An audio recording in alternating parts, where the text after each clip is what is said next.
Hello everyone, welcome to my channel Meenakshi coaching centre.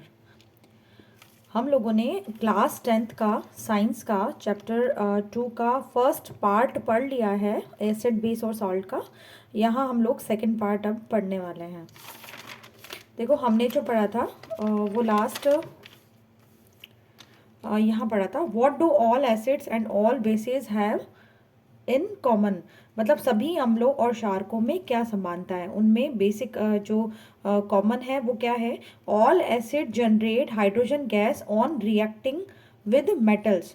यानी कि acid जो है जब मेटल से रिएक्ट करते हैं, क्रिया करते हैं, तो हाइड्रोजन गैस प्रोवाइड करते हैं। So hydrogen seems to be common to all acid. मतलब सभी एसिड जो है उनमें क्या एक चीज़ कॉमन है, हाइड्रोजन कॉमन है। ठीक है, धातु के साथ अभिक्रिया करने पर सभी अम्ल हाइड्रोजन गैस देते हैं। इससे पता चलता है कि सभी अम्लों में हाइड्रोजन होता है। The electric current is carried through the acidic solution bye ion. यानी कि अम्लीय विलयन में विद्युत धारा का प्रवाह जो है वो अम्लों में उपस्थित इन्हीं आयनों द्वारा होता है। यानी कि जब ये इलेक्ट्रिक करंट कब प्रोवाइड होता है, जब उस सॉल्यूशन के अंदर क्या प्रेजेंट है, आयन्स प्रेजेंट है। Acid contain H plus ion as cation. Acid के अंदर जो H प्लस आयन है वो कैटायन के रूप में यूज़ करते हैं। कैटायन होते हैं वो, यानी धनायन होते हैं। और जो एनायन है, जैसे मान लो HCl है उसमें Cl माइनस है, HNO3 है उसमें NO3 माइनस है, और H2SO4 में SO4 माइनस 2 है। CH3COOH में CH3COO माइनस जो है वो क्या है, एनायन है, यानी कि ऋणायन है। और H प्लस आयन जो है वो क्या होता है, कैटायन या धनायन होते हैं। Since the cation present in acid is H plus. This suggests that acid produce hydrogen ions H plus in solution which are responsible for their acidic properties, और acidic properties के लिए responsible होते हैं। अम्लों में धनायन H plus तथा ऋणायन जैसे HCl में Cl minus, HNO3 में NO3 माइनस, CH3COOH में CH3COO माइनस, H2SO4 में SO4 माइनस 2 होते हैं। चूंकि अम्ल में उपस्थित धनायन H प्लस है, इससे ज्ञात होता है कि अम्ल विलयन में हाइड्रोजन आयन उत्पन्न करता है तथा इसी कारण इनका गुणधर्म अम्लीय होता है। और H प्लस आयन जो है इसके कारण ही क्या हो रहा है, इनका गुणधर्म अम्लीय हो रहा है। Acidic and alkaline solutions can conduct electricity because they have ions that are free to carry charges. भाई जो एसिडिक और एल्कलाइन सॉल्यूशन है, यानी अम्लीय और क्षारीय घोल जो होते हैं, वो क्या कर सकते हैं, इलेक्ट्रिसिटी का संचालन कर सकते हैं। कैन कंडक्ट इलेक्ट्रिसिटी मतलब उन सॉल्यूशंस में इलेक्ट्रिसिटी पास हो सकती है, क्योंकि बिकॉज दे हैव आयन, उनके पास में क्या प्रेजेंट है, आयन प्रेजेंट है। दैट आर फ्री, वो फ्री रहते हैं किसके लिए, चार्ज को कैरी करने के लिए, चार्ज ले जाने के लिए वो क्या रहते हैं, स्वतंत्र होते हैं। अम्लीय और क्षारीय घोल बिजली का संचालन कर सकते हैं, क्योंकि उनमें ऐसे आयन होते हैं जो चार्ज ले जाने के लिए क्या होते हैं, स्वतंत्र होते हैं। ठीक है, अब देखो, what happens to an acid और base in a water solution. जलीय विलयन में अम्ल या क्षारक का क्या होता है। भाई क्या होता है अम्ल या क्षारक का जलीय विलयन में, अगर अम्ल या क्षारक को जो है वो विलयन, जलीय विलयन में घोला जाए। एसिड्स गिव H3O प्लस और H plus ion in water. H3O plus मतलब हाइड्रोनियम आयन है ना। अम्ल जल में हाइड्रोनियम आयन अथवा H प्लस आयन प्रदान करता है। HCl हाइड्रोक्लोरिक एसिड, एसिड है ये, जल में अगर जब घोला जाएगा तो क्या देगा, H3O plus plus Cl minus, यानी हाइड्रोनियम आयन देगा। देखो, hydrogen ions can not exist alone but they exist after combining with water molecules. Hydrogen ion जो है वो अकेले नहीं रह सकते, but they exist after combining with water molecules. Water molecules में कंबाइन करके वो रह सकते हैं। Thus hydrogen ions must always be shown as H plus और हाइड्रोनियम आयन, और ये हाइड्रोनियम आयन जो है या H प्लस के रूप में रहते हैं। देखो, H प्लस जो है जो जल से जो क्रिया करेगा तो क्या बनाएगा, H3O प्लस या हाइड्रोनियम आयन बनाएगा, क्योंकि H प्लस जो है वो क्या है, अकेले नहीं रह सकते, वो जल के साथ क्रिया करके रहते हैं। हाइड्रोजन आयन स्वतंत्र रूप से नहीं रह सकते, लेकिन ये जल के अणुओं के साथ मिलकर रह सकते हैं। इसलिए हाइड्रोजन आयन को सदैव H प्लस या हाइड्रोनियम आयन से दर्शाना चाहिए। Basis generate hydroxide ion OH minus ion in water. Basis जो हैं यानी क्षारक जो होते हैं वो क्या होते हैं, वो जल के अंदर hydroxide ion OH minus ion जो है वो देते हैं। Bases which are soluble in water are called alkalis यानी कि बेसिस जो होते हैं, जो क्षारक जो होते हैं वाटर में घुल सकते हैं, उन्हें हम क्या बोलते हैं, एल्केलाई या क्षार बोलते हैं। क्षारक जल में हाइड्रोक्साइड OH माइनस आयन उत्पन्न करते हैं। जल में घुलनशील क्षारक को क्या बोलते हैं, हम क्षार कहते हैं। देखो NaOH जो है, NaOH क्या है, एक NaOH क्या है, सोडियम हाइड्रोक्साइड, ये क्या है, एक क्षारक है, ठीक है। वो जल के साथ जब अभिक्रिया करेगा तो Na प्लस आयन अलग हो जाएगा और OH माइनस आयन वो रिलीज कर देगा। All bases do not dissolve in water, भाई पानी में सारे जो क्षारक जो होते हैं वो घुलते नहीं है। An alkali is a base that dissolve in water, लेकिन जो एल्केलाई या क्षार जो होते हैं वो क्या होते हैं, जल में घुल सकते हैं। दे आर सोपी टू टच, आपको मैंने पहले भी बताया वो कैसे होते हैं, टच करने पर कैसे होते हैं, थोड़े चिकने होते हैं, साबुन के समान होते हैं। बिटर एंड कॉरोसिव, बिटर यानी थोड़े से कड़वे होते हैं, कसले स्वाद के होते हैं। और कॉरोसिव, कॉरोसिव यानी क्या लग जाता है, उन पे जंग लगने का रहता है डर, कॉरोसिव है ना, संक्षारण हो जाता है जिसका, ठीक है। देखो, नेवर टेस्ट और touch them as they may cause harm, वो क्या होते हैं, अगर उनको टेस्ट या टच किया जाए तो वो हार्मफुल होते हैं, इसलिए उसको कभी भी टेस्ट या टच नहीं करना चाहिए। सभी क्षारक जल में घुलनशील नहीं होते, जल में घुलनशील क्षारक को क्षार कहते हैं। सभी जो क्षारक जो होते हैं, बेसिस जो होते हैं, वो जल में नहीं घुलते हैं, लेकिन जो एल्केलाई जो होते हैं वो जल में घुल जाते हैं, जिन्हें हम क्षार कहते हैं। इनका स्पर्श साबुन की तरह चिकने होते हैं, ये स्वाद कैसे होते हैं, कड़वे होते हैं, और प्रकृति कैसी, संक्षारक होती है। इन्हें कभी भी छूना या चखना नहीं चाहिए क्योंकि ये कैसे होते हैं, हानिकारक होते हैं। देखो, all acids generate H+ and all basis generate OH minus ion, ये भी हमने पढ़ा है ना। सारे जो एसिड है वो H+ आयन जनरेट कर रहे हैं और सारे जो क्षारक जो होते हैं वो OH माइनस आयन जो है वो जनरेट कर रहे हैं। तो जो न्यूट्रलाइजेशन प्रोसेस होगी या उदासीनीकरण अभिक्रिया क्या कहलाएगी, जैसे एसिड प्लस बेस होता है वो क्या बनाता है, सॉल्ट और वाटर। सपोज यहाँ एक्स यहाँ पे मान लो Cl है या कोई भी दूसरा केमिकल है, फिर बेस जो है वो एम यहाँ पे आप मान लो, जैसे Na मान लो, है ना, के मान लो, Na मान लो, कुछ भी मान लो। तो ये जो OH माइनस आयन यहाँ बता रखे हैं और साल्ट बन रहा है, X और M जो है ये मिला करके यहाँ MX बन गया, और H और OH यहाँ पे क्या बन गया, वाटर बन गया। H+ और OH माइनस आयन H2O बन गया, ठीक है। तो ये उदासीनीकरण अभिक्रिया हो गई। The process of dissolving an acid और a base in water is a highly exothermic one. देखो, एक्सोथर्मिक और एंडोथर्मिक, ये हमने चैप्टर 1 में, क्लास 10th का ही चैप्टर 1 है उसमें पढ़ लिया था हमने। एक्सोथर्मिक का मतलब होता है एग्जिट होना, एग्जिट यानी एनर्जी या हीट का एग्जिट होना, बाहर की ओर निकलना।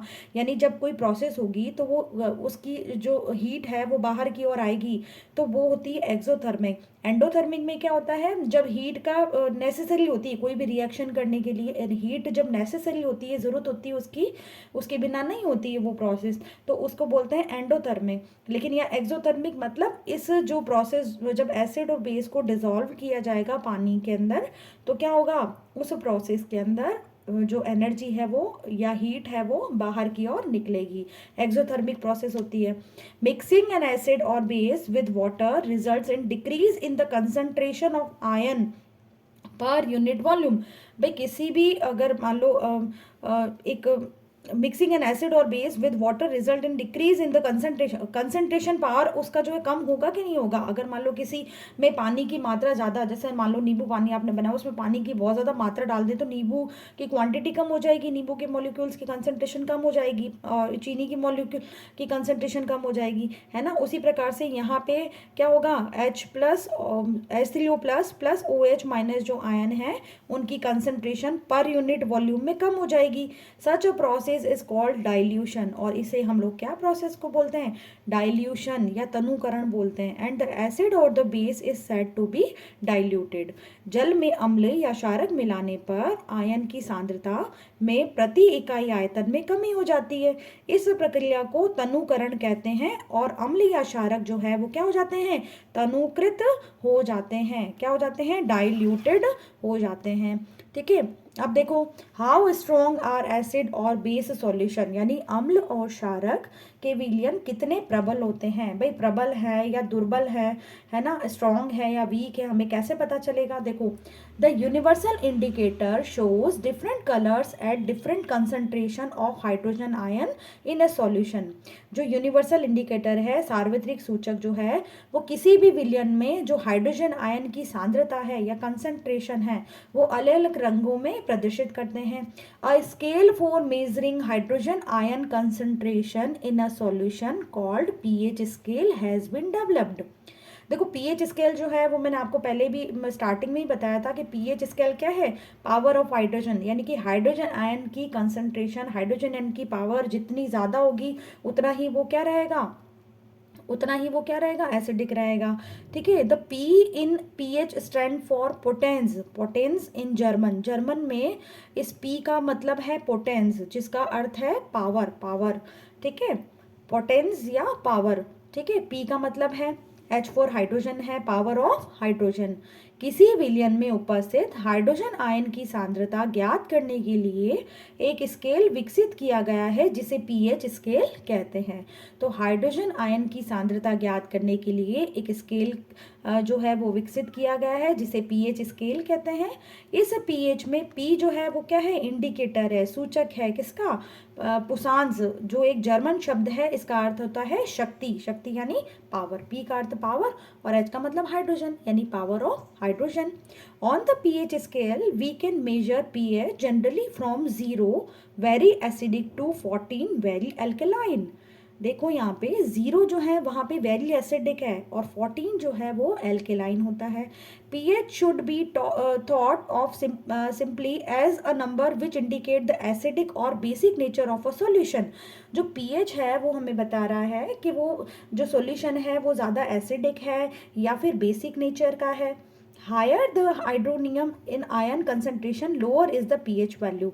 हाइड्रोनियम आयन की कंसंट्रेशन अगर ज़्यादा होगी तो उसका पीएच वैल्यू क्या होगा, कम होगा। इस पीएच स्केल से सामान्यतः 0 अधिक अम्लता से 14 अधिक क्षारीय तक पीएच को ज्ञात कर सकते हैं। साधारण भाषा में पीएच को एक ऐसी संख्या के रूप में देखना चाहिए जो किसी विलयन की अम्लता अथवा क्षारकीयता को प्रदर्शित कर सकता है। हाइड्रोनियम आयन की सांद्रता जो है जितनी अधिक होगी उसका पीएच ही क्या होगा, उतना कम होगा। ठीक है, ये देखो पीएच स्केल यहाँ बना रखा है, ड्रॉ कर रखा है। देखो यहाँ पे ये पीएच स्केल है। ठीक है, ये 0 है, यहाँ 7 है, 0 1 2 3 4 5 6 7, फिर 8 9 10 11 12 13 और 14, 0 to 14 है। 0 से 7, 7 से जो कम होते हैं यहाँ पे क्या है, एसिड नेचर का पता चलता है, यानी कि क्या है वो सॉरी, यहाँ पे क्या पता चलता है, एसिडिक नेचर का पता चलता है। यानी कि जितना ज़्यादा एसिड होगा, जितना ज़्यादा एसिडिक नेचर होगा वो कहाँ होगा, 0 के पास में होगा। यानी कि अम्लीय प्रकृति का जितना ज़्यादा वो यौगिक होगा वो यहाँ पास में होगा, और अम्लता जितनी कम होगी वो 7 के नज़दीक होगा। 7 से जैसे ही आगे की ओर जाएंगे तो यहाँ पे क्या होगा, उसकी बेसिक नेचर बढ़ जाएगी। 7 से 14 के बीच में जो है, 7 से अधिक और 14 तक जो है वो बेसिक नेचर या क्षारीय प्रकृति का पता चलता है हमें। तो सबसे ज़्यादा क्षारीय प्रकृति किस में होगी, 14 वाले में, और सबसे ज़्यादा एसिडिक प्रकृति किस में होगी, या 0 ई के पास में, 0 1 2 जो भी है उनमें एसिडिक प्रवृत्ति ज़्यादा होगी। देखो यहाँ पे increase in H plus ion concentration, यहाँ H प्लस आयन कंसनट्रेशन ज़्यादा है ना, तो यहाँ पे क्या एसिडिक प्रवृत्ति होगी, या OH माइनस कंसनट्रेशन ज़्यादा है तो यहाँ पे क्या होगी, क्षारीय प्रकृति होगी, और H प्लस आयन कम है तो यहाँ कम होगी basic nature. The pH of a neutral solution is 7। भाई न्यूट्रल सॉल्यूशन, उदासीन प्रकृति जो है वो 7 है, ये 7 वाली है, न्यूट्रल है ना, ना तो एसिडिक है ना बेसिक है। Values less than 7 on the pH scale represent an acidic solution. ये जो है 7 से कम जो होते हैं वो एसिडिक सॉल्यूशंस होते हैं। As the pH value increases from 7 to 14, 7 to 14 में जब ये पीएच वैल्यू बढ़ती है, it represents an increase in OH minus ion concentration in the solution, that is increase in the strength of alkali. मतलब alkali क्या हो रही है, बढ़ रही है यहाँ पे। Generally paper impregnated with the universal indicator used for measuring pH। तो ये पेपर यूज़ किया जाता है, जिसके अंदर क्या होता है, H प्लस आयन जो है अगर कंसनट्रेशन बढ़ती है तो वो एसिडिक सॉल्यूशन कहलाता है, और OH माइनस कंसनट्रेशन ज़्यादा बढ़ेगी तो यह बेसिक सॉल्यूशन होगा। Variation of pH with the change in concentration of H plus and OH minus आने, ये बता रखा है आपको। देखो गैस्ट्रिक जूसेज है जैसे एग्जाम्पल, तो अबाउट 1.2, ये देखो 1.2 पीएच है इसका, 1.2 यहाँ पे, तो 1.2 मतलब कितना ज़्यादा एसिडिक है। कौन सा गैस्ट्रिक जूस जो हमारे स्टमक में प्रोड्यूस किया जाता है। लेमन जूस जो है 2.2 पीएच है उसका, 2.2, यह भी बहुत एसिडिक है। प्योर वाटर यानी कि शुद्ध जल जो है वो ये 7 है, देखो ये 7 है, शुद्ध जल है, न कि वो एसिडिक है न ही वो बेसिक है। ठीक है, फिर देखो इधर ब्लड जो होता है, रक्त हमारा 7.4 होता है, हल्का सा क्षारीय होता है, हल्का सा बेसिक होता है। मिल्क ऑफ मैग्नीशिया है, उसका कितना है, 10 है, यानी कि ये क्या है, एल्कलाई है, बेसिक नेचर है इसका। फिर सोडियम हाइड्रोक्साइड सॉल्यूशन, ये प्योर बेसिक है, अबाउट 14 जो है इसका पीएच होता है। Acids that give rise to more H plus ions are said to be strong acids, and acids that give less H plus ion are said to be weak acid. सीधी simple सी बात है, अगर अधिक संख्या में H प्लस आयन उत्पन्न कर रहा है अम्ल, तो वो क्या कहलाएगा, स्ट्रॉन्ग एसिड कहलाएगा, प्रबल अम्ल कहलाएगा। H प्लस आयन की मात्रा ज़्यादा होगी तो क्या होगा, स्ट्रॉन्ग होगा, और H प्लस आयन की मात्रा कम होगी तो वो क्या होगा, वीक एसिड कहलाएगा या दुर्बल अम्ल कहलाएगा। अधिक संख्या में H प्लस आयन उत्पन्न करने वाले अम्ल प्रबल अम्ल कहलाते हैं, और जबकि कम H प्लस आयन उत्पन्न करने वाले अम्ल दुर्बल अम्ल कहलाते हैं। देखो कुछ एग्जाम्पल्स हैं, हालांकि एनसीईआरटी में नहीं दे रखा है बट मैंने दे दिया आपको। स्ट्रॉन्ग एसिड जो है, प्रबल अम्ल HCl, hydrochloric acid, HNO3, nitric acid, H2SO4, sulphuric acid, HBr, hydrobromic acid. तो ये सब जो है वो क्या है, स्ट्रॉन्ग एसिड है। फिर वीक एसिड देखो, दुर्बल अम्ल, HO2C2O2H, oxalic acid, H2SO3, sulphurous acid, H3PO4, phosphoric acid, HNO2, nitrous acid, ये वीक एसिड कहलाते हैं। Bases that give rise to more OH minus ion are said to be strong bases, and bases that are give less OH minus ion are said to be weak bases. अधिक संख्या में OH minus ion उत्पन्न करने वाले क्षार प्रबल क्षार कहलाते हैं। भाई जितना ज़्यादा OH माइनस आयन जो है वो उत्पन्न करेंगे वो प्रबल क्षार कहलाएंगे, स्ट्रॉन्ग बेस कहलाएंगे, और OH माइनस आयन की सांद्रता कम है वो तो क्या कहलाएगा, दुर्बल क्षार या वीक बेसिस कहलाएंगे। ठीक है, ये इसी प्रकार से जैसे यहाँ पे H प्लस आयन था, यहाँ OH माइनस आयन है। ठीक है, अब जैसे इनके एग्जाम्पल है देखो, स्ट्रॉन्ग बेस प्रबल क्षार जैसे NaOH है, sodium hydroxide, KOH potassium hydroxide, LiOH lithium hydroxide, और CaOH2 कैल्शियम हाइड्रोक्साइड। तो ये स्ट्रॉन्ग बेस है सारे। और दुर्बल क्षार यानी कि वीक बेस्ड है, NH3 ammonia, NaHCO3 sodium bicarbonate, NH4OH ammonium hydroxide, ये सब जो है वो क्या है, वीक बेस कहलाते हैं। अब देखो importance of pH in everyday life. भाई पीएच की जो पीएच जो है उसका क्या इंपॉर्टेंस है हमारी डे टू डे लाइफ में। अब देखो plants and animals are pH sensitive. Plants और एनिमल्स जो होते हैं वो क्या होते हैं, पीएच सेंसिटिव होते हैं। कैसे, our body works with in the pH range of 7 to 7.8। हमारी जो बॉडी जो है, हमारा जो शरीर है वो 7 से 7.8 के बीच में जो है वो वर्क करता है पीएच रेंज में। Living organism can survive only in a narrow range of pH change. भाई थोड़ा बहुत चेंज होगा तो चल जाएगा बट ज़्यादा चेंज नहीं होना चाहिए लिविंग ऑर्गेनिज्म में। But when pH of rain water is less than 5.6, जो रेन वाटर जो होता है वो कहते हैं ना ये क्या बोलते हैं, अम्लीय वर्षा, जिसे 5.6 तो मतलब अम्लीय हो गया ना, acid rain. It is called acid rain, इसको एसिड रेन या अम्लीय वर्षा बोलते हैं। When acid rain flows into the reverse it lowers the pH of the river water. भाई जो एसिड रेन है वो फ्लो करके कहाँ जा रहा है, पानी में, रिवर में जा रहा है। तो रिवर के वहाँ पे क्या एक्वेटिक एनिमल्स जो हैं, एक्वेटिक लाइफ है वो डेफिनेटली प्रभावित होगी। क्यों, क्योंकि उसका जो पीएच है वो क्या कर देगा, ये अम्ल बना देगा, कम कर देगा ना उसका पीएच। भाई बेसिक जो उसका अम्ल रह रहा है उस अम्ल को क्या कर देगा, कम कर देगा, तो उनकी जो लाइफ है वो सफ़र करेगी। The survival of aquatic life in such reverse becomes difficult, बहुत ज़्यादा कठिन हो जाएगी। इसलिए तो एसिड रेन ज़्यादा हार्मफुल होती है। हमारा शरीर 7 से 7.8 पीएच परास के बीच कार्य करता है। जीवित प्राणी केवल संकीर्ण पीएच परास में ही जीवित रह सकते हैं। वर्षा के जल की पीएच मान जब 5.6 से कम हो जाती है तो वह अम्लीय वर्षा कहलाता है, एसिड रेन कहलाता है। अम्लीय वर्षा का जल जब नदी में प्रवाहित होता है तो नदी के जल के पीएच का मान क्या हो जाता है, कम हो जाता है। नदी में प्रवाहित होगा एसिड रेन तो क्या होगा, वहां को प्रभावित कराएगा। ऐसी नदी में जलीय जीवधारियों की उत्तरजीविता कठिन हो जाती है, यानी कि उनका सर्वाइवल जो है वो डिफिकल्ट हो जाता है।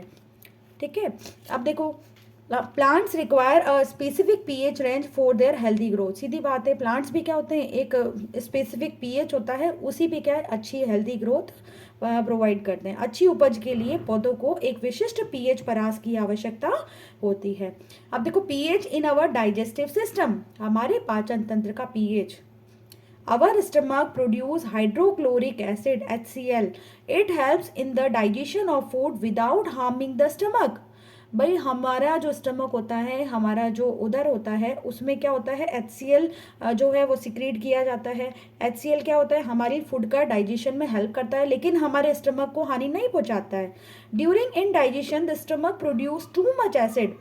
अब जब इनडाइजेशन होता है, अपच की स्थिति होती है, तब हमारा जो स्टमक है उसमें बहुत ज़्यादा जो एसिड है वो जमा होने लग जाता है, बहुत ज़्यादा प्रोडक्शन होता है इस एसिड का, HCl का। And this cause pain and irritation, और हमें क्या महसूस होता है, पेन होता है, दर्द होती है, जलन होती है, पेट में जलन होती है ना, क्योंकि उस समय क्या एसिड ज़्यादा एसिड ज़्यादा जो है प्रोड्यूस हो जाता है, क्योंकि हमारे क्या इनडाइजेशन हो रहा है, अपच की स्थिति हो रही है, खाना हमें पच नहीं रहा है। To get rid of this pain people use bases called antacids, और पीपल जो है उसके लिए क्या यूज़ करते हैं, एंटासिड। हम लोग लेते हैं ना, जब हमारा जो डाइजेशन प्रोसेस सही नहीं होता, एसिड ज़्यादा बन रहा होता है, खट्टी डिकारें आती है, तो हम क्या करते हैं, इनो वगैरह कुछ लेते हैं या सोडा वगैरह कुछ पीते हैं। वो एक प्रकार से क्या है, उस एसिड जो है उसको बेस से रिएक्ट कर रहे हैं। हम लोग क्या कर रहे हैं, एसिड का जो प्रभाव है वो बेस से न्यूट्रलाइज करने की कोशिश कर रहे हैं, समझ रहे हैं। तो these antacid neutralize the excess acid, जो एसिड की मात्रा ज़्यादा हो गई है उस एसिड को न्यूट्रलाइज करने का काम जो है वो ये बेसिस करते हैं, इनको एंटासिड बोलते हैं। एंटासिड जो है, जैसे मैग्नीशियम हाइड्रोक्साइड जो है वो क्या है, एक प्रकार से मिल्क ऑफ मैग्नीशिया, वो है एंटासिड। हमारा उदर हाइड्रोक्लोरिक अम्ल उत्पन्न करता है। यह उदर को हानि पहुंचाए बिना भोजन के पाचन में सहायता करता है। अपच की स्थिति में अत्यधिक मात्रा, अच्छा क्यों नहीं इसको हार्मफुल करता है HCl हमारे स्टमक को, क्योंकि स्टमक की दीवार जो है वो काफ़ी मोटी होती है, तो HCl इसको नहीं पचा सकता है। अपच की स्थिति में अत्यधिक मात्रा में अम्ल उत्पन्न करता है, जिसके कारण उदर में दर्द एवं जलन का अनुभव होता है ना। इस दर्द से मुक्त होने के लिए एंटासिड जैसे मैग्नीशियम हाइड्रोक्साइड या मिल्क ऑफ मैग्नीशियम जैसी क्षारकों का उपयोग किया जाता है। यह एंटासिड अम्ल की आधिक्य मात्रा को क्या कर देता है, उदासीन कर देता है, यानी न्यूट्रलाइज कर देता है, जिससे एसिड जो है वो बनना बंद हो जाता है और हमारी जो डाइजेशन की प्रोसेस है वो नॉर्मल होने लग जाती है। PH change as the cause of tooth decay, यानी कि पीएच परिवर्तन के कारण हमारा जो टूथ है, हमारा दांत है, उनमें क्या हो रहा है, क्षय, वो खराब हो रहे हैं। Tooth decay starts when the pH of the mouth is lower than 5.5। जब माउथ का जो पीएच है, हमारे मुंह का अंदर का जो पीएच है 5.5 से कम हो जाता है, तो क्या होता है, हमारा दांत जो है वो क्षय होने स्टार्ट हो जाते हैं, डिके होना स्टार्ट हो जाता है उसके अंदर। टूथ इनेमल जो होता है ना, सबसे ऊपर की परत होती है ना, tooth enamel made up of calcium hydroxyapatite, a crystalline form of calcium phosphate, यानी कि कैल्शियम फॉस्फेट से हमारी जो इनेमल परत होती है, दांत के ऊपर की सबसे मजबूत परत होती है, वो बनी होती है। Is the hardest substance in the body, हमारी बॉडी की सबसे जो मजबूत सब्सटेंस जो होता है वो क्या होता है, इनेमल होता है, जो कैल्शियम फॉस्फेट से मिलकर बना होता है। It does not dissolve in water में डिजॉल्व नहीं होता, but is corroded when the pH in the mouth is below 5.5। लेकिन 5.5 से जो पीएच अगर मुंह का कम हो जाता है, मुंह के अंदर का, तो क्या होता है, वो कोरोड होना, संक्षारित होना स्टार्ट हो जाता है। Bacteria present in the mouth produce acids by degradation of sugar and food particles remaining in the mouth after eating. हम जब खाना खाते हैं तो उसके बाद में क्या होता है, हमारे मुंह के अंदर जो फूड पार्टिकल्स रह जाते हैं, शुगर के हैं या कोई फूड पार्टिकल्स होते हैं, वो क्या होते हैं, उन पे बैक्टीरिया अटैक करते हैं. अटैक करने के कारण वहाँ पे क्या एसिड बनने लग जाता है. The best way to prevent this is to clean the mouth after eating food. जैसे ही आपने खाना खाया उसके बाद में एक बार आपको अपने माउथ को क्लीन करना ज़रूर चाहिए. Using toothpaste which are generally basic for cleaning the teeth can neutralize the excess acid and prevent tooth decay. और हमें जो टूथपेस्ट जो है वो अधिकतर वो यूज़ करना चाहिए जिसमें क्या हो, जो बेसिक टूथपेस्ट हो, बेसिक है नहीं, उनमें क्षार की मात्रा ज़्यादा हो, जिसके कारण से जो टीथ वगैरह जो है उसके अंदर अगर एसिड बन भी रहा है तो वो क्या हो जाएगा, न्यूट्रलाइज हो जाएगा. ठीक है, एक्सेस एसिड जो है वो न्यूट्रलाइज हो जाएगा, जिससे हमारे जो दांत की रक्षा हो सकती है. देखो, मुंह में पीएच का मान 5.5 से कम होने पर दांतों का क्षय प्रारंभ हो जाता है. दांतों का एनिमल कैल्शियम हाइड्रोक्सी एपेटाइट या कैल्शियम फॉस्फेट का क्रिस्टलीय रूप से बना होता है, जो कि शरीर का सबसे कठोर पदार्थ है. यह जल में नहीं घुलता, लेकिन मुंह की पीएच का मान 5.5 से कम होने पर यह संक्षारित हो जाता है. मुंह में उपस्थित बैक्टीरिया भोजन के पश्चात मुंह में अवशिष्ट शर्करा और खाद्य पदार्थों का निम्नीकरण करके अम्ल उत्पन्न करते हैं. क्या कर रहे हैं, एसिड उत्पन्न कर रहे हैं ना. भोजन के बाद मुंह साफ करने से इससे बचाव किया जा सकता है. जैसे कुल्ला वगैरह कर लेते हैं, फिर बाद में जैसे 2 बार ब्रश कर लिया तो उसके कारण भी ये सही रहता है. मुंह की सफाई के लिए क्षारकीय दंत मंजन का जो बेस जो जिसमें हो उसका यूज़ करना चाहिए, जिससे अम्ल की आदि की मात्रा को क्या किया जा सके, उदासीन किया जा सके, न्यूट्रलाइज किया जा सके, जिसके परिणाम स्वरूप दंत क्षय को हम रोक सकते हैं. टूथ डिके नहीं होगा आपका. उसके बाद देखो, self defence by animals and plants through chemical warfare, मतलब पशुओं एवं पौधों द्वारा उत्पन्न रसायनों से आत्मरक्षा. कैसे, जैसे बी स्टिंग है. बी स्टिंग क्या होती है, मधुमक्खी का काटना है ना. Bee sting leaves an acid which causes pain and irritation. भाई जब मधुमक्खी काटती है तो वो क्या करती है, कि एसिड प्रोड्यूस करती है, जिससे कि हमें क्या लगता है, पेन महसूस होता है. ठीक है, और इरिटेशन महसूस होता है, जलन महसूस होती है. Use of a mild base like baking soda on the stung area gives relief. और उसी समय हम लोग कोई बेकिंग सोडा वगैरह जो है, अगर उस पर जहाँ पे उसने मधुमक्खी ने डंक काटा है, मधुमक्खी ने डंक करा है, तो वहाँ पे अगर मान लो बेकिंग सोडा हम लोग लगाएंगे तो वो क्या होगा, एसिड जो है वो बेस से न्यूट्रलाइज हो जाएगा. ठीक है, और हमें थोड़ा सा रिलीफ महसूस होगा. देखो, मधुमक्खियों का डंक एक अम्ल छोड़ता है, जिसके कारण दर्द और जलन का अनुभव होता है. डंक मारे गए अंग में बेकिंग सोडा जैसे दुर्बल क्षारक के उपयोग से आराम मिलता है. फिर stinging hair of nettle leaves inject methanoic acid causing burning pain. भाई नेटल जो है वो एक प्लांट होता है, और यानी कि उसमें मतलब इस तरीके से कांटेनुमा बाल जैसे होते हैं, तो वो क्या करते हैं, वो जैसे ही हमारे स्किन से टच होते हैं तो वो मेथोनोइक एसिड जो है वो छोड़ देते हैं, जिससे हमें क्या, जैसे मान लो जलने जितना पेन होता है ना, जलन से जैसे पेन होता है वैसे हमें पेन होता है. नेटल के डंक वाले बाल मेथेनोइक अम्ल छोड़ जाते हैं, जिनके कारण जलन वाले दर्द का अनुभव होता है. Nettle is a herbaceous plant which grows in the wild. यानी कि क्या, जंगल वगैरह में उगता है. ये क्या है, एक हर्बेशियस प्लांट है, शाकीय पादप है. A traditional remedy is rubbing the area with the leaf of the dog plant. और उसी के पास में एक डॉग प्लांट होता है, उसकी लीव्स जो है वो उसको अगर रब कर लेंगे जहाँ पे ये नीटल आपकी लगी है, नीटल के हेयर्स, तो उससे रिलीफ हो जाएगा.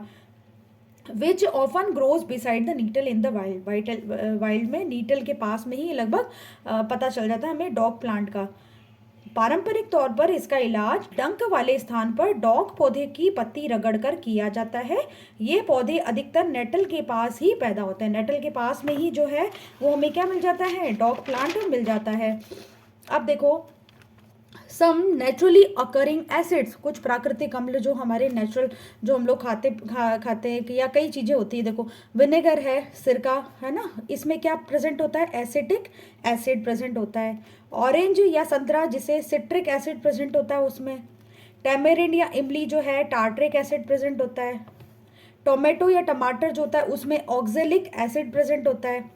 सोर मिल्क या कर्ड या जो दही होता है उसमें लैक्टिक एसिड प्रेजेंट होता है ना। लैक्टोबैसिलस जो जीवाणु होते हैं, लैक्टोबैसिलस जो बैक्टीरिया होते हैं वो उसमें प्रेजेंट होते हैं, लैक्टिक एसिड उसमें प्रेजेंट होता है। लेमन या नींबू जो है उसमें सिट्रिक एसिड प्रेजेंट होता है। एंट स्टिंग यानी चींटी के डंक में मिथेनॉइक एसिड प्रेजेंट होता है। और जो नेटल स्टिंग जो भी हम पढ़े हैं, नेटल का प्लांट जो होता है उसकी स्टिंग में भी क्या प्रेजेंट है, मिथेनॉइक एसिड। जैसे मान लो एप्पल वगैरह है उसमें जैसे मैलिक एसिड प्रेजेंट होता है। ठीक है, तो ये कुछ जो है वो नेचुरल सोर्सेज हैं और इनमें प्रेजेंट होने वाले ये एसिड हैं। अब है मोर अबाउट सॉल्ट। तो अभी तक जो हमने वो एसिड और बेस के बारे में पढ़ा, तो ये सॉल्ट क्या होते हैं भाई, एसिड और बेस की रिएक्शन से बन रहे थे ना सॉल्ट और वाटर, वो सॉल्ट है। देखो जैसे एग्जांपल अपने देख ले, सोडियम क्लोराइड NaCl जो आपका नमक होता है ना, वो NaCl क्या है, जो नमक है वो। Potassium iodide Ki, sodium sulphate Na2SO4, potassium sulphate K2SO4, magnesium sulphate MgSO4। ये जो एग्जाम्पल है वो किसके हैं, सॉल्ट के एग्जाम्पल है। अब देखो family of salt, salt having the same positive or negative radicals are said to belong to a family। जैसे NaCl and Na2SO4 belong to the family of sodium salt। Sodium salt की family है जिसमें Na present है ना, सब में Na present है, इसमें भी Na प्रेजेंट है, तो सोडियम सॉल्ट की फैमिली है ये। समान धन या ऋण मूलक वाले लवणों को एक ही परिवार का कहा जा सकता है, जैसे NaCl और Na2SO4 सोडियम लवण के परिवार हैं। अब pH क्या होता है सॉल्ट का, salt of strong acid and strong base are neutral with pH value of 7। यानी कि प्रबल अम्ल और प्रबल क्षारक के लवण के pH का मान 7 होता है और ये उदासीन होते हैं। भाई स्ट्रॉन्ग एसिड, एसिड भी स्ट्रॉन्ग है आपका और बेस भी स्ट्रॉन्ग है, ठीक है, तो इनसे बनने वाले जो साल्ट जो होते हैं उनकी pH वैल्यू कितनी होती है, 7 होगी। फिर salt of strong acid and weak base, acid तो आपका क्या है, स्ट्रॉन्ग है, और वीक बेस क्या है, वीक है, तो क्या होगा, एसिडिक नेचर होगा कि नहीं होगा। भाई एसिड ज़्यादा मात्रा में है और बेस कम मात्रा में, तो एसिड की रहेगी ना, स्ट्रॉन्ग एसिड रहेगा तो एसिडिक नेचर होगी with pH value less than 7, और उसकी pH वैल्यू क्या होगी, 7 से कम होगी। And those of a strong base, और स्ट्रॉन्ग बेस होगा और वीक एसिड होगा तो बेस की वैल्यूशन ज़्यादा होगी, बेसिक नेचर का होगा वो, और pH वैल्यू क्या होगी, मोर देन 7, 7 से ज़्यादा होगी। प्रबल अम्ल और दुर्बल क्षारक के लवण के pH का मान 7 से कम होता है तथा ये अम्लीय होते हैं। प्रबल क्षारक और दुर्बल अम्ल के लवण के pH का मान 7 से अधिक होता है और ये क्षारकीय होते हैं। अब देखो केमिकल्स फ्रॉम कॉमन साल्ट, साधारण नमक से जो रसायन मिलते हैं वो देखो। The common salt NaCl thus obtained is an important raw material of daily use। NaCl आपको पता है नमक बिना हम कोई भी खाना नहीं बना पाते हैं, है ना, तो नमक क्या है, एक प्रकार से हमारे डेली यूज़ में रॉ मटेरियल है। Such as sodium hydroxide, baking soda, washing soda, bleaching powder और मैनी मोर, इन सब में भी क्या NaCl प्रेजेंट होता है, NaCl का यूज़ होता है। ठीक है, तो साधारण नमक हमारे दैनिक उपयोग के कई पदार्थों जैसे sodium hydroxide, baking soda, washing soda, व्यंजक चूर्ण आदि के लिए एक महत्वपूर्ण कच्चा पदार्थ है। अब सोडियम हाइड्रोक्साइड जो है देखो, when electricity is passed through an aqueous solution of sodium chloride called brine, it decomposes to form sodium hydroxide. यानी कि जब सोडियम क्लोराइड के जलीय विलयन से विद्युत प्रवाहित की जाती है, इलेक्ट्रिसिटी प्रोवाइड की जाती है, तो वियोजित होकर किस में चेंज हो जाता है, सोडियम हाइड्रोक्साइड में चेंज हो जाता है। The process is called the chloro alkali process. इसको क्लोर एल्केलाई प्रोसेस कहते हैं क्योंकि देखो the product formed chlor for chlorine, chlor तो किसके लिए आया, क्लोरीन के लिए आया, और जो एल्केलाई जो है वो सोडियम हाइड्रोक्साइड के लिए आया है। सोडियम क्लोराइड के जलीय विलयन लवण जल से विद्युत प्रवाहित करने पर, जब इलेक्ट्रिसिटी प्रोवाइड की जाती है, सोडियम क्लोराइड का जो विलयन होता है, तब ये वियोजित होकर सोडियम हाइड्रोक्साइड में चेंज हो जाता है। ठीक है, सोडियम हाइड्रोक्साइड में NaOH में चेंज हो जाता है और इस प्रक्रिया को क्लोर क्षार अभिक्रिया कहते हैं क्योंकि इससे निर्मित उत्पाद क्लोरीन यानी क्लोर और सोडियम हाइड्रोक्साइड यानी क्षार होते हैं। देखो जैसे NaCl है ना, NaCl क्या है, सोडियम क्लोराइड, NaCl लवण है, साल्ट है। इस साल्ट को जब जल में घोला जाता है, 2H2O यानी जल में घोला जा रहा है, तो क्या बन रहा है, सोडियम हाइड्रोक्साइड बन रहा है, 2NaOH बन रहा है, ये Na और ये OH मिल गया और क्या निकल गया, क्लोरीन अलग निकल गई और हाइड्रोजन गैस अलग निकल गई। Chlorine gas is given of at the anode and hydrogen gas at the cathode. तो तो जो क्लोरीन गैस है वो एनोड पे जाएगी और हाइड्रोजन गैस जो है वो कैथोड पे जाएगी। Sodium hydroxide solution is formed near the cathode, और जो सोडियम हाइड्रोक्साइड जो सॉल्यूशन है ये वो कहाँ, कैथोड के पास में रहेगा, हाइड्रोजन गैस जहाँ पे है ना उसके पास में। अब देखो ब्लीचिंग पाउडर, ब्लीचिंग पाउडर क्या है, विरंजक चूर्ण जिसे हम लोग बोलते हैं। Bleaching powder is by the action of chlorine on dry slaked lime CaOH2। Bleaching is represented at C as CaOCl2, यानी कि विरंजक चूर्ण या ब्लीचिंग पाउडर जो है उसको CaOCl2 बोलते हैं। शुष्क बुझा हुआ चूना CaOH2 पर क्लोरीन की क्रिया से विरंजक चूर्ण का निर्माण होता है, यानी कि ये CaOH2 जो है उस पर अगर क्लोरीन की क्रिया की जाएगी तो क्या बनेगा, CaOCl2, ठीक है। और CaOCl2 बेसिकली क्या है, ब्लीचिंग पाउडर या विरंजक चूर्ण है, और H2O जो है वाटर जो है वो अलग निकल जाएगा। अब ब्लीचिंग पाउडर का भाई हम क्या यूज़ करते हैं, for bleaching cotton and linen in the textile industry. जो वस्त्र उद्योग है, टेक्सटाइल इंडस्ट्री है, उसमें जो सूती वस्त्र है, कॉटन और लिनन के जो वस्त्र होते हैं उन पे क्या ब्लीच किया जाता है, ठीक है। For bleaching wood pulp in paper factories, paper factories में वुड पल्प जो है वो यूज़ किया जाता है, कागज़ की फैक्ट्री में लकड़ी के मज्जा, और साथ ही साथ में कहा and for bleaching washed clothes in laundry, laundry में जो वॉश्ड क्लोथ्स हैं उन पे भी ब्लीच करने का काम ब्लीचिंग पाउडर द्वारा किया जाता है। तो वस्त्र उद्योग में सूती और लिनन के विरंजन के लिए, कागज की फैक्ट्री में लकड़ी के मज्जा, और लॉन्ड्री में साफ कपड़ों के विरंजन के लिए इस विरंजक पाउडर या ब्लीचिंग पाउडर का यूज किया जाता है।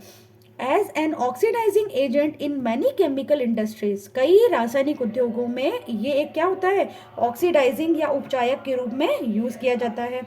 To make drinking water free from germs, पीने वाले जल को जीवाणुओं से मुक्त करने के लिए इसका यूज़ किया जाता है, यानी कि ब्लीच हम लोग डालते हैं ना जिससे कि जो पानी है वो जर्म फ्री हो जाता है और पानी पीने लायक हो जाता है।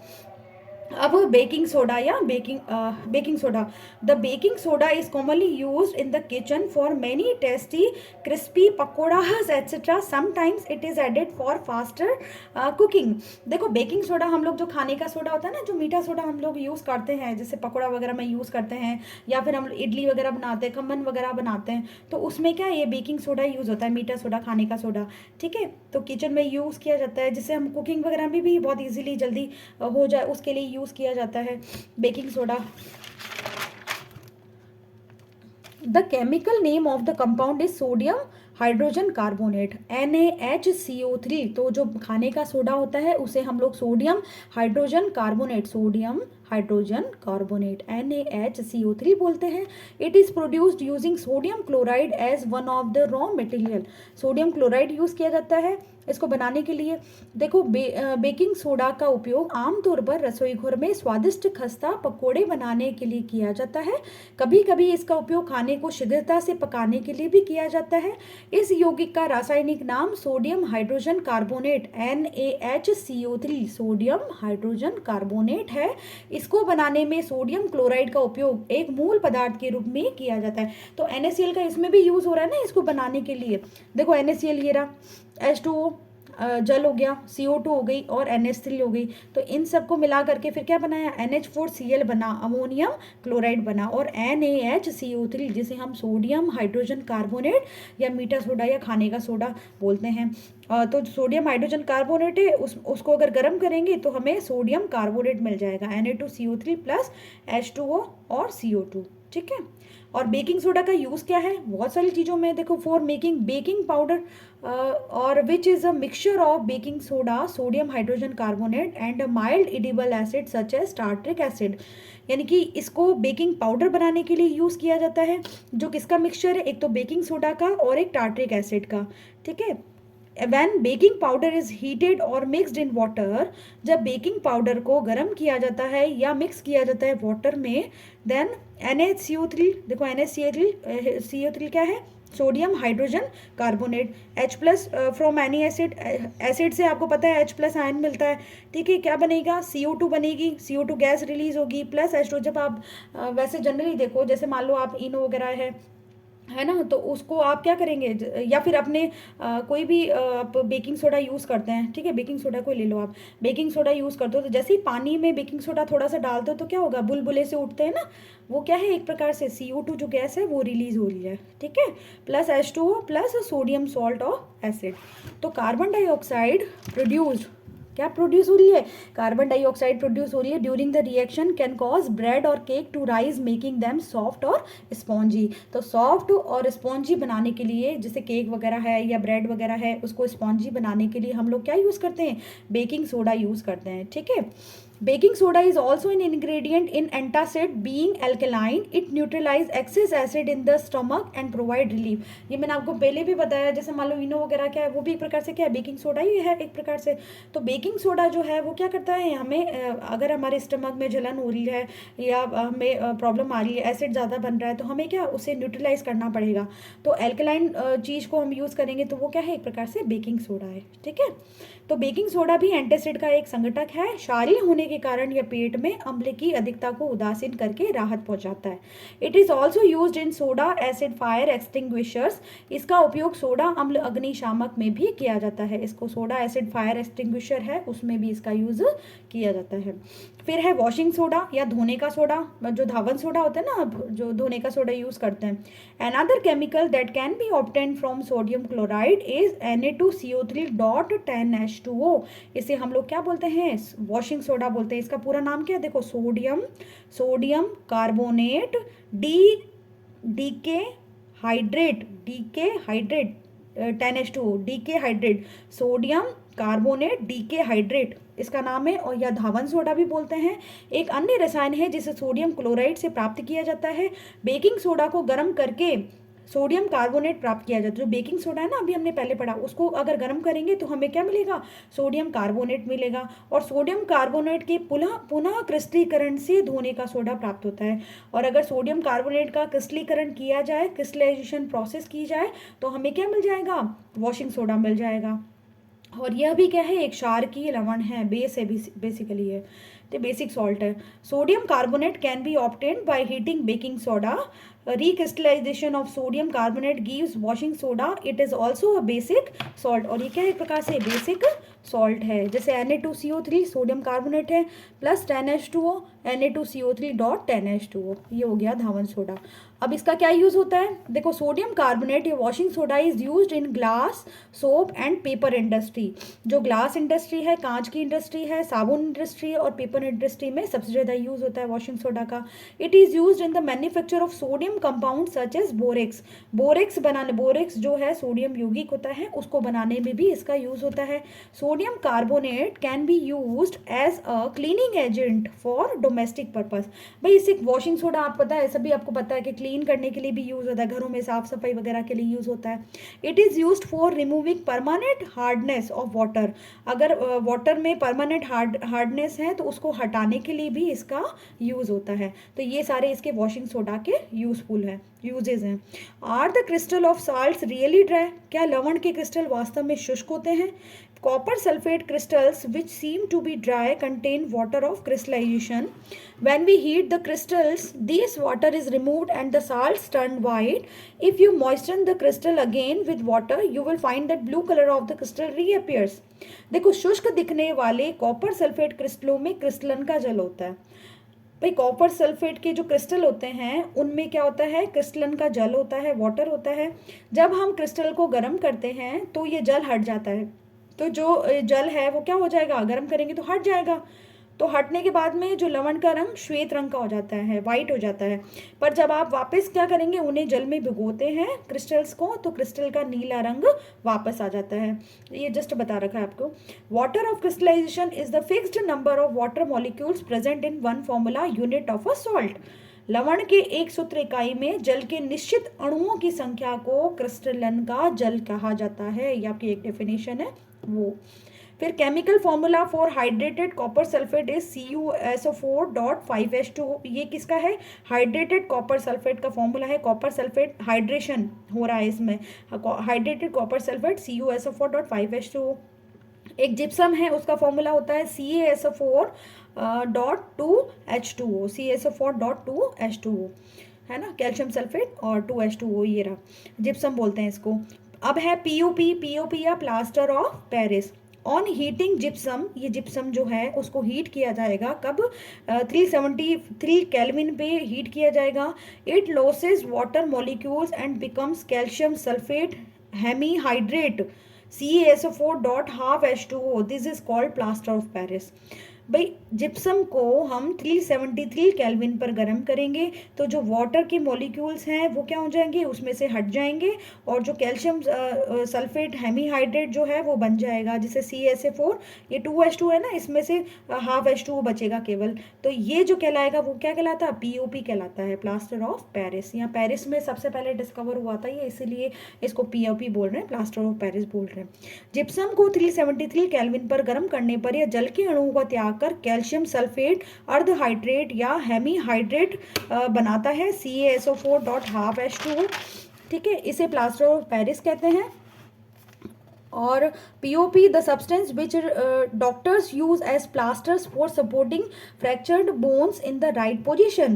भाई आपको पता है जब मान लो कोई हड्डी में फ्रैक्चर हो जाता है तो डॉक्टर क्या यूज़ करते हैं, पीओपी लगाते हैं ना, पीओपी का पूरा कवर कर लेते हैं उसको, हड्डी को, ताकि वो अपनी जगह से खिसके ना, है ना। इस पदार्थ का उपयोग डॉक्टर टूटी हुई हड्डियों को सही जगह पर स्थिर रखने के लिए करते हैं। POP is a white powder and on mixing with water it changes to gypsum once again giving a hard solid मास।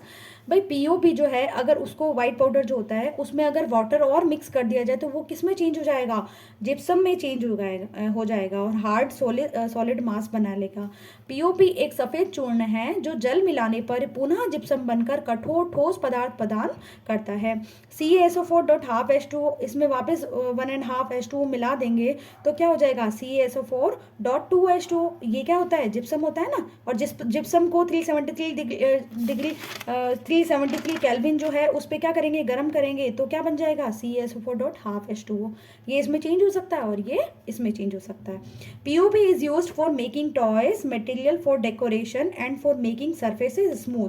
तो पीओपी जो है उसमें टॉयज बनाने के लिए, खिलौने बनाने के लिए और डेकोरेशन आइटम बनाने के लिए यूज़ किया जा सकता है, और सतह को चिकना बनाने के लिए भी पीओपी यूज़ किया जाता है। तो ये जो चैप्टर है आपका क्लास 10th का सेकंड चैप्टर है साइंस का, वो कंप्लीट होता है। और आपको चैप्टर कैसा लगा, आपको समझ में आया या नहीं आया, या क्या आपको इसमें कुछ खास लगा, या जो भी आप अपना सजेशन देना चाहें वो आप दे सकते हैं। और मेरे चैनल को लाइक कीजिए, सब्सक्राइब कीजिए और बेल आइकन को प्रेस ज़रूर कीजिए। Thank you so much.